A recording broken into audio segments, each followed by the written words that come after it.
On this case, we've got a large bridge that has fractured. You can see all the anterior teeth are missing.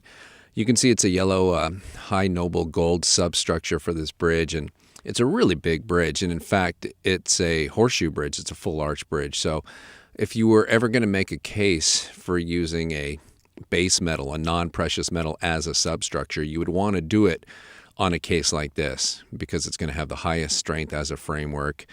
It's going to bend the least, and the porcelain's probably going to stay on. So really probably the right way to treat this is to put some implants in for the missing teeth and do some smaller bridges. But the patient wasn't interested in doing that. He had had this bridge for 10 to 12 years. And actually, for once, I wasn't interested in doing it either. I hadn't been doing many bridges recently.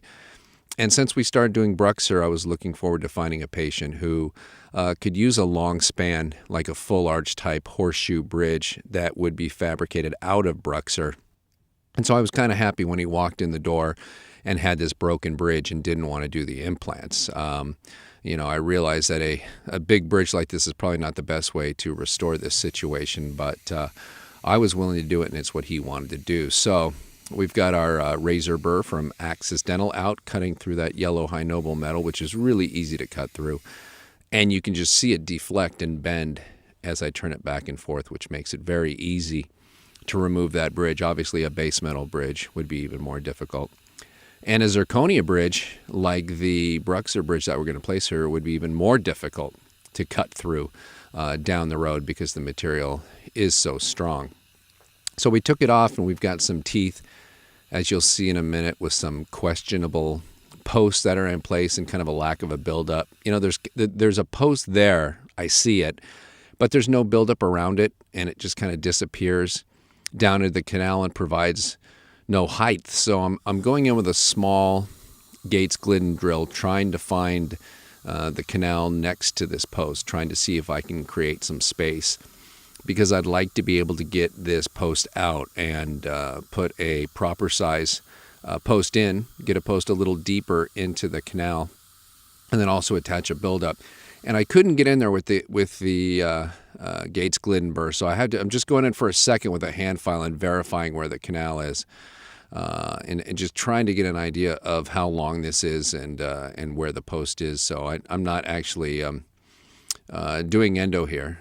The endo is still good in the apical third. I'm just trying to figure out where I can go with the post. So I know if you're wondering why there's not a rubber dam in place, that was the entire length of time that file was in place. And once I got a chance to see where the canal was and see where the hole was, I was able to go in with the Gates Glidden, develop it, and then take this little post that was left in there and take it out, short little threaded post, and then go in and reshape the canal, mainly getting some more depth towards the apical, removing a little more gutta percha, so we can put a 3M SB fiber post in place. And there you can see the post space is prepared. You can see the threads actually on the buccal wall of that tooth where that threaded post has been. So now we've placed our fiber post in place with the 3M SB Reliax Unisem, and then you can just add a little more material to the top of that, soft serve style as we call it, like we were dispensing soft serve ice cream, and then cure it. And then you can add a little more soft serve to the top of that, and then cure it again so that it holds its shape, and add a little more and cure it. And just kind of, these are quick cures. These are 2 to 4 second cures where my assistant comes in and then I add more material and add more material, because otherwise it'll slump. And yes, I could have put a crown form on that and just filled the whole thing up. That's another way to do it, although stabilizing that crown form can be difficult sometimes. So once she has cured that completely, we go in and start to do our rough prep on this, and we just want to turn this into what looks to be kind of like a tooth at this point. Mainly just get a long cylinder at this point, do some occlusal reduction to get the bite right.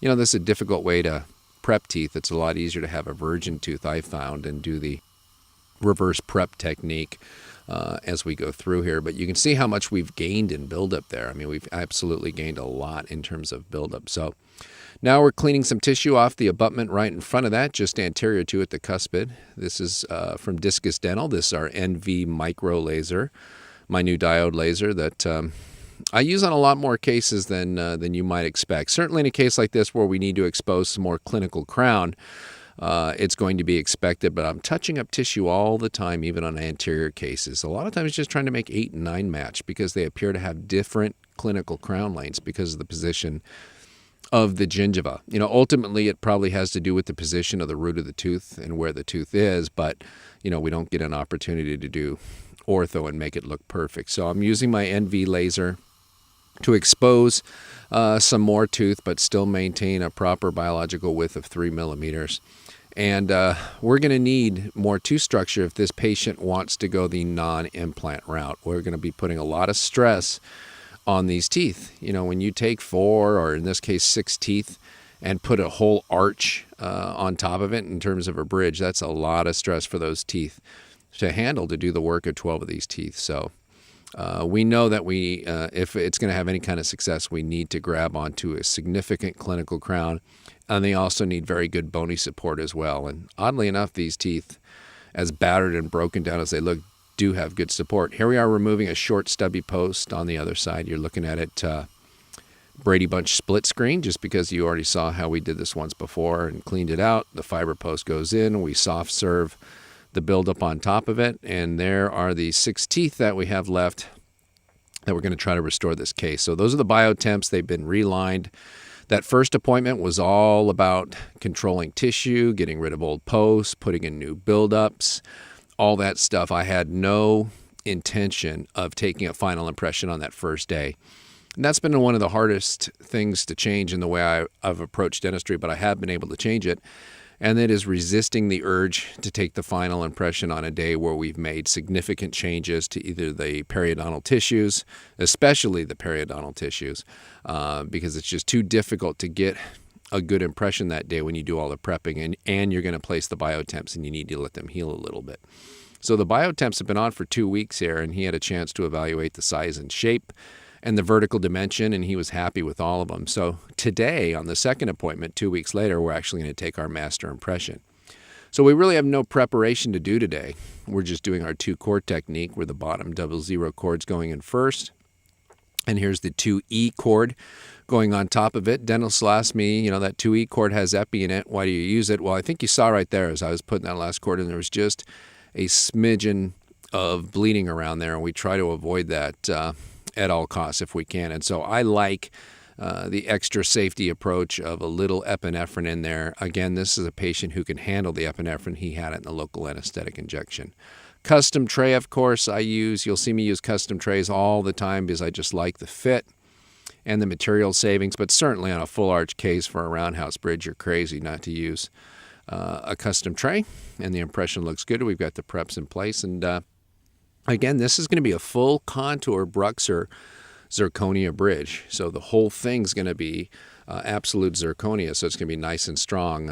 Last thing to do on this appointment, by the way, is get the bite registration. So I've sectioned the biotemps into 3 pieces. Patient bites down on the 2 posterior segments, and with him biting together, we're able to maintain that vertical dimension for the laboratory. So the key here of the bite registration is that we're going to give the laboratory the proper vertical dimension on the bite registration. So the 2 posterior biotemp segments stay in place. We express the material onto the anterior preps. He bites together, and we wait 60 seconds. He's at his proper vertical dimension because those biotemps were in place.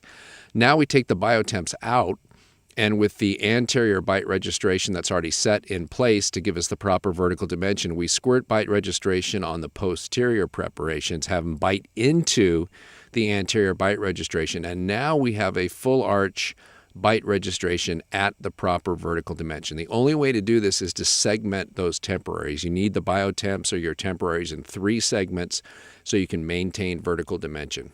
This is for cases where we're not going to open the bite or close the bite or something like that. So when we're maintaining that vertical dimension, that's going to be how we do it, by cutting those temporaries into pieces if you want to do that. Now we've got another set that we actually relined. You don't have to do this. This is overkill. Our second set of biotemps that we're putting in. The longer we have somebody in temporaries, the more likely we are to kind of switch them, especially if they're helping us out on a product like this one where we're doing it for the first time. And so now we're cementing the biotemps into place, and you can see my assistant has probably been not yelled at by me, but sternly scolded. I'm not sure what the proper term would be for leaving temporary cement underneath a temporary bridge or a provisional bridge. And when that happens to you a couple times, you look for ways to make sure it doesn't happen. And there's many ways to do it. Her favorite way is to do it with floss underneath the bridge with a little knot in it. Clean up all the temporary cement and then pull the floss out in between all the teeth. And wherever you have teeth splinted together, use that floss to make sure there's no temporary cement under the tissue, because it's a big problem. We've seen cases that look good in the temporary, and then we go to try in the final work, and the problem is we've had some recession, of gingiva somewhere. It's exposed a margin, and a lot of times it's due to a piece of temporary cement being left there. So there's the Bruxer bridge. There's literally no porcelain on that bridge. That is 100% zirconia. Full contour zirconia with no porcelain on it, and that's pretty amazing. Does it look as good as a bridge with porcelain does? No, and that's never been anything that we've necessarily said about Bruxer or even tried to achieve in these early days. We know it's not going to look as pretty as a porcelain fused to metal bridge or a porcelain fused to metal crown or an all ceramic crown. But the advantage that it does have is that by not having any porcelain on it, there's no porcelain to chip off, no porcelain to break off. And by having the zirconia this thick, we've got a super strong framework. So we tried it into place and everything fits, just a couple adjustments on the bite. And so we're putting this in with conventional cement, our conventional crown and bridge cement, our 3M SB Reliax Luting Plus cement. It's a resin reinforced glass ionomer. And I've got a ton of confidence in this cement from having cut off zirconia restorations just like this, Bruxer restorations that have been put on with this cement. Unfortunately, he doesn't have any lower molars, or we could let him crank down on that too. Usually we'll just use cotton. Here I want something a little stronger just because we have him biting towards the anterior and he's not able to bite on the molar. So he's got the pine wood sticks in place and he's closing down as far as I can get him to close down. And again, that bridge, while it doesn't look as good as all ceramic restorations or a PFM, for an all zirconia bridge that has literally no porcelain on it, it looks pretty good. It can't rival the best in aesthetics. Maybe one day it will. But the reason why dentists are flocking to Bruxer in numbers that are surprising even to us is because of its strength. And we've said from the beginning that Bruxer, is more brawn than beauty. We were looking for something strong that was aesthetically acceptable. We weren't looking for something strong that was beautiful and could rival Empress. We know it's not going to do that. But when we talk to dentists, whether it's at my lectures or at the dental shows that we go to, their big concern is not, boy, we need better looking restorations. We have great looking restorations. We have Emax. We have Empress.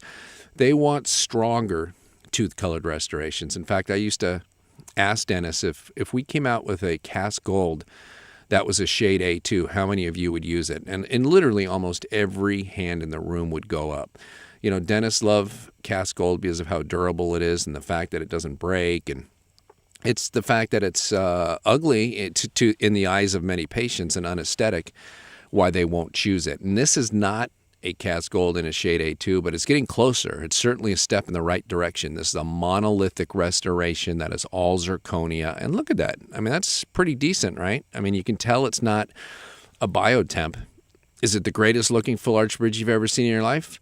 Probably not. Was the patient happy with it? Yes, definitely. In fact, there was questions being asked about doing the lower as well to match the upper, because we picked an ideal shade instead of matching the lower. So again, this is just kind of a sneak peek into what we're doing here in the R&D department and what we think can be done with Bruxer. It started off as a posterior material, and then we began to use it in selected cases in the anterior.